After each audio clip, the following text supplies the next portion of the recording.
Welcome to my channel. It's Digital Dimwit, where we have two rules. If you like my videos, you have to subscribe, and number two, you do not ask what is in my cup. I'm a little bit wired right now. I gotta go ahead and shoot this fast because we have a very long video today. Very long video, and I'm a little bit upset because I recorded this video yesterday. I recorded this whole thing yesterday. It was about 46 minutes of recording, but in that video I realized I hadn't trimmed or anything like that, so I had like a weird fuzz face going on right there. But you know what, I'm gonna go ahead and re-record this. I'm gonna do it all, and I'm gonna make it even better than yesterday's, even though yesterday was pretty good. So to start this video, I want to go ahead and ask, what does Pinocchio, every girl I ever dated in high school, and Vanessa have in common? They're all liars. Big fat liars. Especially during my senior year.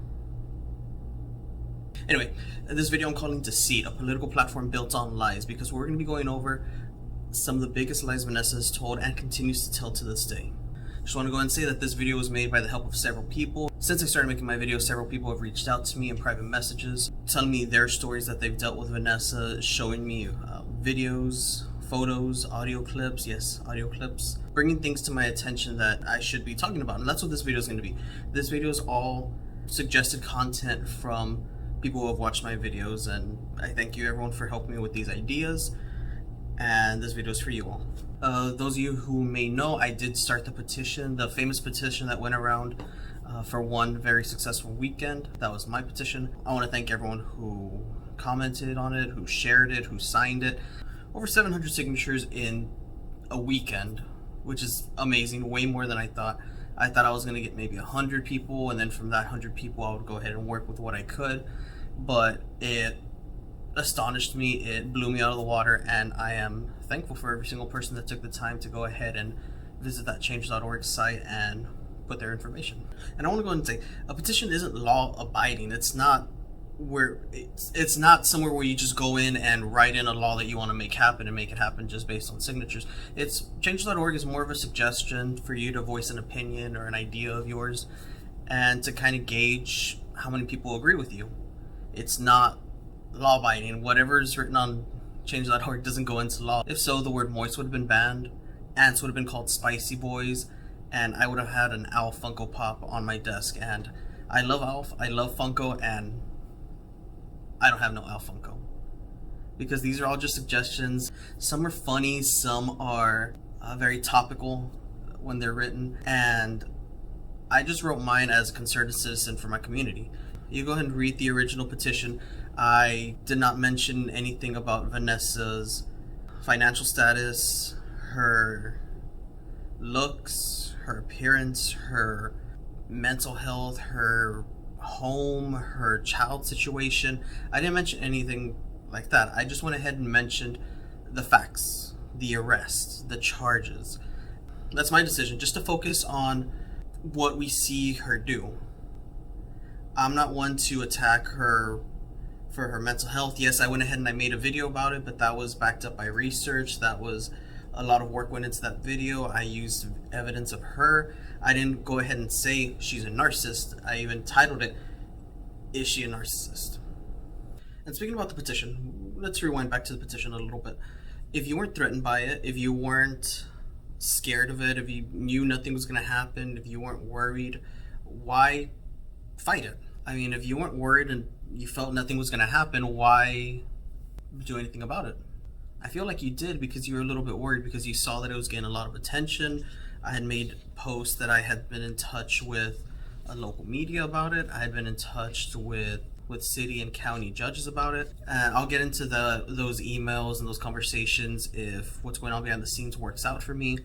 But let's get started on the video. Finally, I'm sorry for that long intro. But starting off our list is one of the most recommended suggestions from so many people. The crack pipe, the glass whistle, the crystal ship, the chrome dragon, whatever you want to call it. On court documents, it's paraphernalia. Legally, it's paraphernalia. So we're going to call it that for now, but we all know what it is based on the video that you showed. There's a video that you showed on your Facebook account, and a couple of your fake ones, because we know you have fake ones. It's real easy to identify these fake accounts, Vanessa. You're not very smart about it. You'll post something on your page, and then all these other pages that don't have photos, that have really odd names start posting them around the same time. So I could see that you're just logging in and logging out and sharing the same thing. It's real easy to identify, but you use this video to kind of start building on your innocence, that you didn't have any paraphernalia. This video shows an officer with the paraphernalia in question in his hand. She went ahead and took it off of someone's video who was recording on that very famous Stars and Stripes arrest.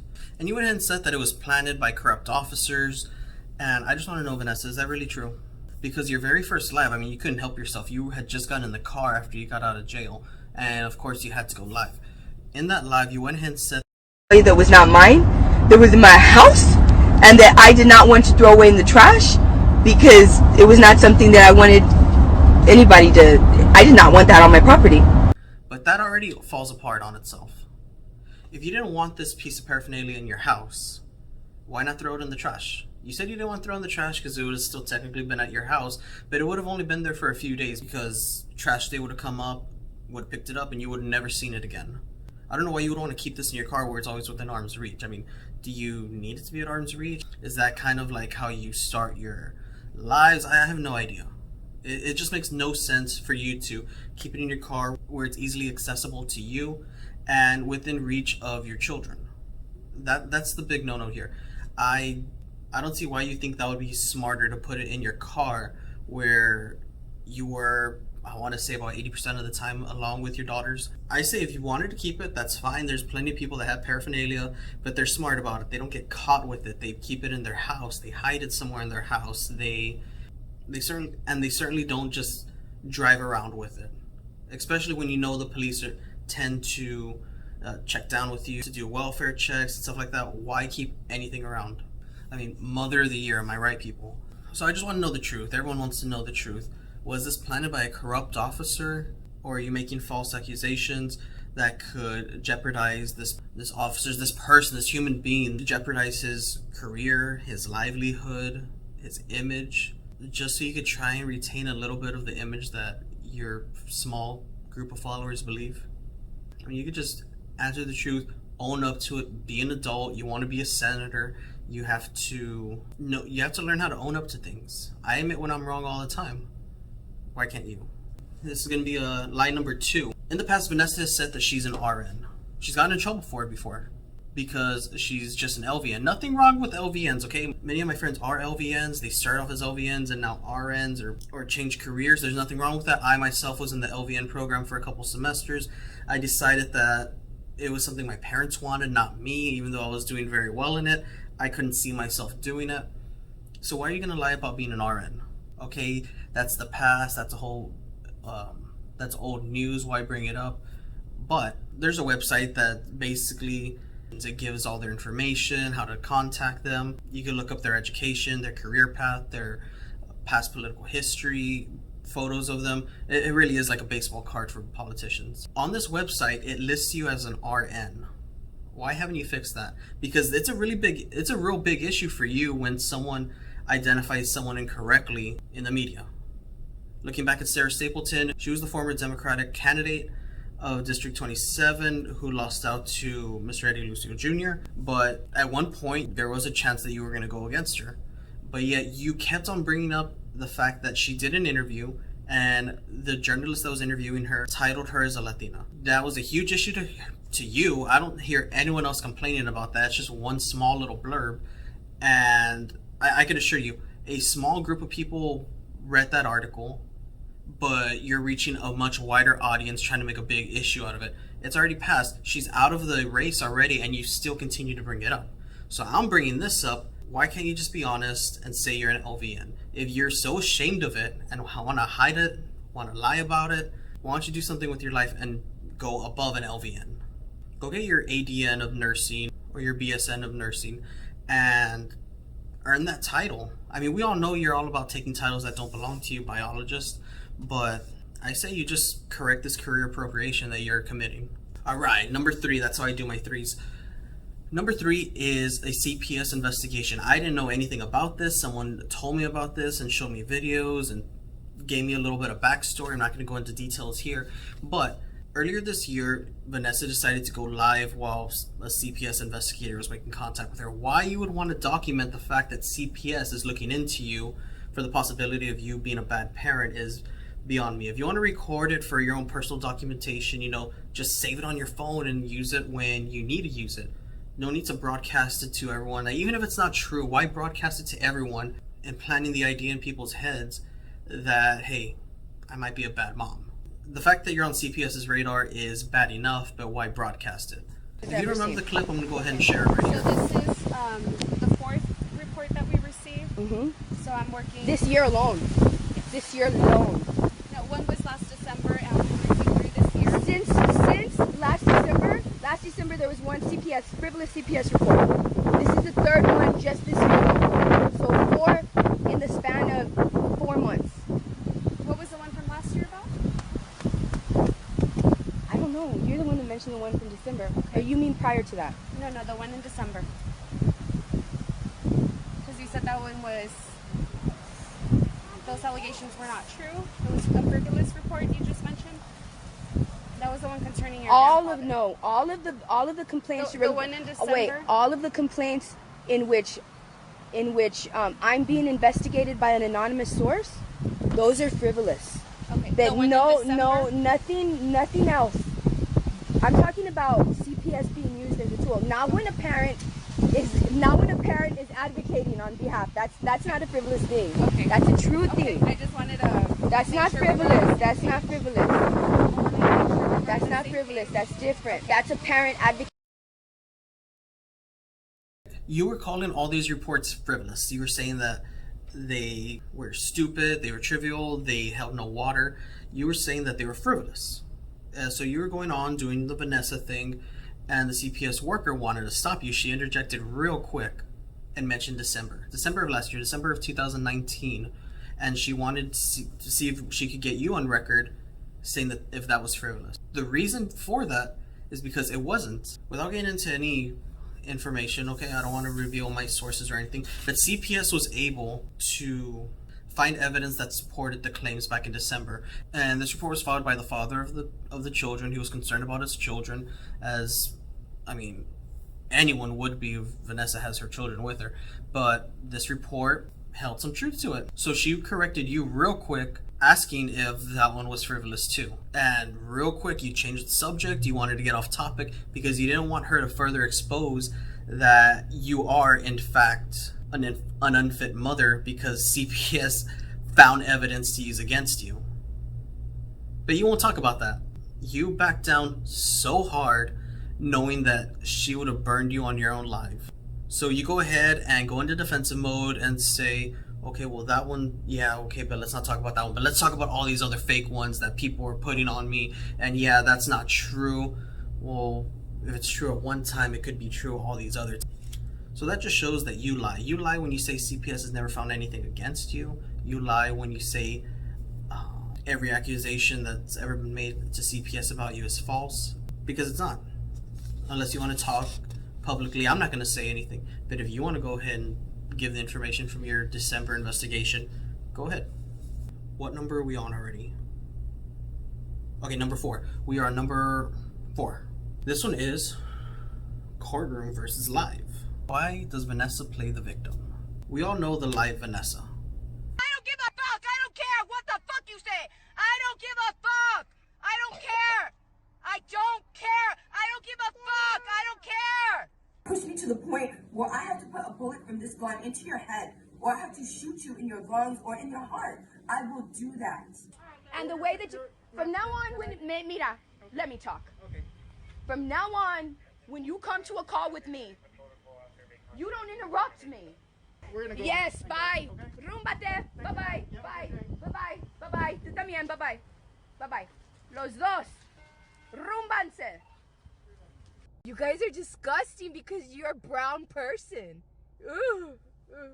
You are the bottom of the barrel of humans, and you're the bottom of the barrel of Hispanics.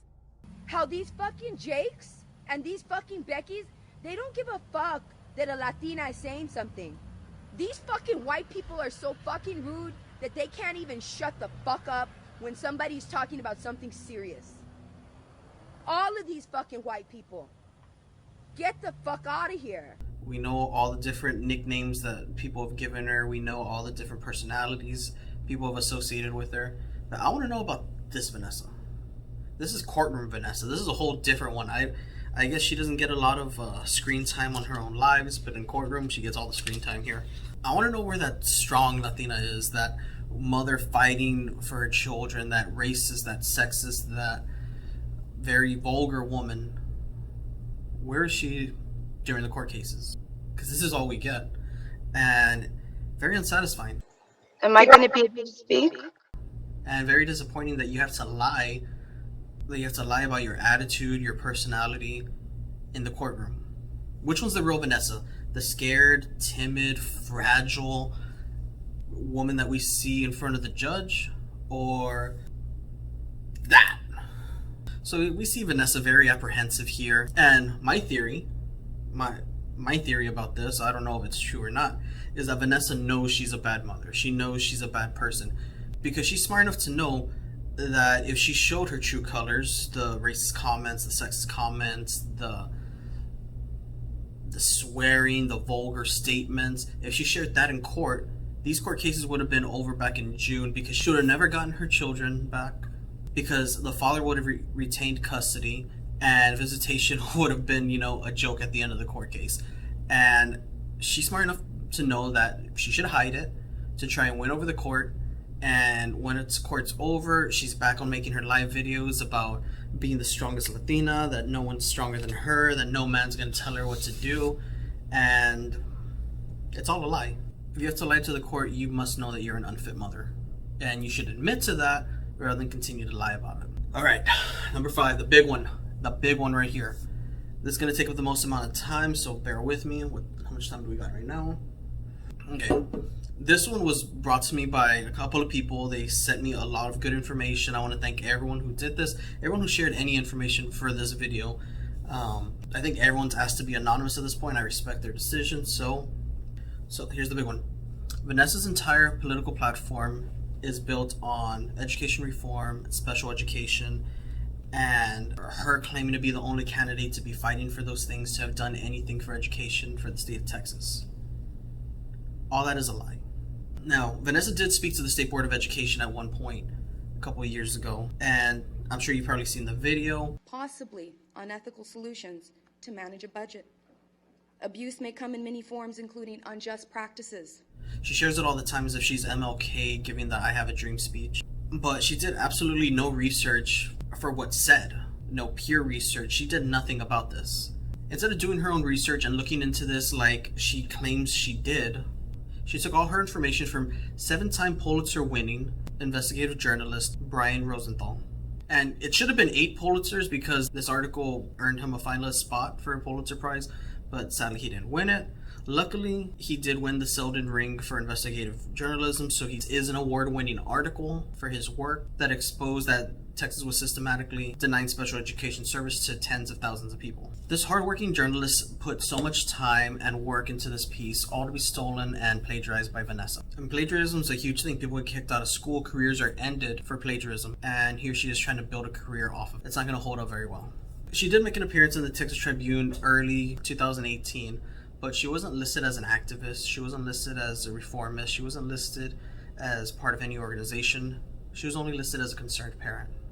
And we've all seen this photo. It's a very strong looking photo. If you didn't know the backstory behind it, just looking at it looks like it has a very strong message. And this photo was taken by Eddie Seal of Texas Tribune. And in here, it looks as if she's fighting hard for her children. And this is probably the only evidence ever of Vanessa fighting for her children. I just want to go ahead and put that statement in there, because we haven't seen her do it all year. This panel that she spoke at, these panels were held all over different regions of the state of Texas for the Department of Education. And Vanessa wasn't the only one talking at these. It's not like she headed these panels or anything. She made an appearance at one panel, and she was among dozens of parents that went ahead and said what they had to say to the Department of Education. These parents did it as parents. They did it for their children. But since then, she's gone ahead and tried to build a political platform off of it, when all these other parents just wanted justice for their children, and she's going off and building this whole thing. And I just want to go and add, if Vanessa had any hand in education reform, why is that there's no information, not a blurb, not a message, not a photo of her on the TEA website, which is the Agency of Education for the state of Texas. I said it backwards, but it's the Texas Education Agency. She's not listed anywhere on there. It's as if she's no one to them. It's weird. In a search in the official United States Document of Education commenting on special education in Texas, she is nowhere to be found on that. On that, it has all the information, everything that's been done about reform, anyone who had a part in it. She is not listed anywhere on that document. She is listed on one document though, just one teeny weeny document, and it's just by name. And on September 16th of 2016, she gave testimony about her concern about students in this kind of situation, and that's it. She was listed as a parent, no affiliation with anyone, no ties to any organization. She's just a parent. Now, Vanessa, if you want to be taken seriously, why don't you join an organization and become part of something so you could say you do have a hand in this. You could reach out to these people, you could even get a couple of votes off of it, you could get a couple of fans off of this, you could get people working on your campaign, and you could have a whole organization behind you on your campaign. That would have been the smart thing to do. That's what I would have done if I was running and actually wanted to win, instead of getting some attention for a joke of a candidacy. It would help boost your image because right now you really, really need it. That's coming from someone with a marketing background and advertising background and public relations background. You really need to work on your image because your image is hurting you way more than what others are saying about you. So if you lose this election, it's going to be based on your image that you created versus what other people are saying about you. I just want you to know that. Another way she's manipulating people is by saying that her current opponent, Eddie Lucio Jr., has sat on the chair of Senate Committee of Education. And that's not true. You got to do your research. You can't believe Vanessa. About 99% of the things she says is a lie. It's manipulation. He never sat on the chair in his whole political career. He's only sat as a vice chair for only 4 sessions, not his entire career like Vanessa would like you all to think. So those are 5 big lies that Vanessa has been telling and getting away with. I hope you all have opened your eyes. A couple of her followers might be watching my video based on a couple of the rude comments I've been getting on my past videos. What's going on, guys? That's all I got to say for this video. I want to thank you all. If you all enjoyed it, like and subscribe. I have more videos coming in the future. As election day draws closer, I'm going to be doing more stuff. I will be making some live videos soon and get a little more interactive content because this was awesome, speaking to a lot of people about this. And there's other plans for other projects in the future that I would like to speak about, but I want to do that a little bit later. I don't want to let everything out right now. Yeah, so sorry this video took a long time. I've been working on some other stuff and had to take a couple of mental health days. I wasn't feeling my best or anything like that, but making this video, seeing y'all's comments, seeing y'all's likes, and y'all reaching out to me make up for all the bad I'm feeling. Alright, I just want to wish you all a good day, and I love you all.